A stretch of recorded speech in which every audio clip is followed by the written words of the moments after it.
আড়াল থেকে ইন্দ্রজিৎ ও ঈশিকার গোপন কথা শুনে সুধা জানতে পারলো তেজ নির্দোষ। হ্যাঁ বন্ধুরা, আমরা এমনটাই দেখতে পাবো শুভ বিবাহ ধারাবাহিকের আগামী পর্বগুলোতে। তেজ তার সুধাকে চিনতে পেরে অনুতপ্ত হয়ে নিজের ভুলটা বুঝতে পেরে সুধার কাছে ক্ষমা চায়, কিন্তু সুধার অভিমান হয় তেজের ওপর। এরই মধ্যে ঝিনুক এসে তেজকে দোষারোপ করতে থাকে। ঝিনুক বলে, এই যে মিস্টার তেজ বসু মল্লিক আমার দিদিকে বিষ দিয়ে মেরে ফেলতে চেয়েছিল।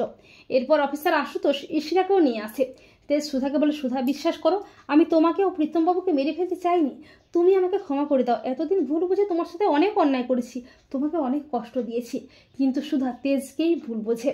এরপর অফিসার আশুতোষ তেজ ও ঈশিকাকে থানায় নিয়ে যাবে করলে সুধা বলে, দাঁড়ান, ওনাদের ছেড়ে দিন, ওনাদের থানায় নিয়ে যাবেন না। এরপর সুধা অভিমান করে বসু মল্লিক বাড়ি থেকে চলে যাবে করে, কিন্তু ঠাম্মির অনুরোধে শেষ পর্যন্ত সুধা তরিকে নিয়ে বসু মল্লিক বাড়িতেই থেকে যায়। এরপর ঈশিকা ও ইন্দ্রজিৎ যখন গোপনে কথা বলছে তখন সুধা চলে আসে। সুধা বলে, কি হলো? ঈশিকা মেজকার সাথে কি এত কথা বলছে? এই বলে সুধা আড়ালেই দাঁড়িয়ে থাকে। ইন্দ্রজিৎ ঈশিকাকে বলছে, আমি যে সুধাকে বিষটা দিতে বলেছি সেটা যেন কেউ কোনোভাবে জানতে না পারে।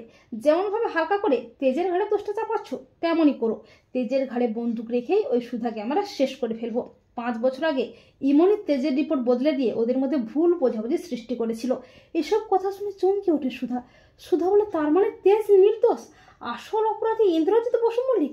আর 5 বছর আগে ইমনি তেজের রিপোর্ট বদলে দিয়ে আমাদের মধ্যে ভুল বোঝাবুঝি সৃষ্টি করেছিল। ওই ইন্দ্রজিৎ বসু মল্লিক আর ওই ইমনকে আমি ছাড়বো না। তো বন্ধুরা, তোমরাও এটাই চাও তো যে আড়াল থেকে ইন্দ্রজিৎ ও ঈশিকার গোপন কথা শুনেই যেন সুধা জানতে পারে তেজ নির্দোষ? কমেন্ট করে এক্ষুনি জানিয়ে দাও তোমাদের মতামতটি।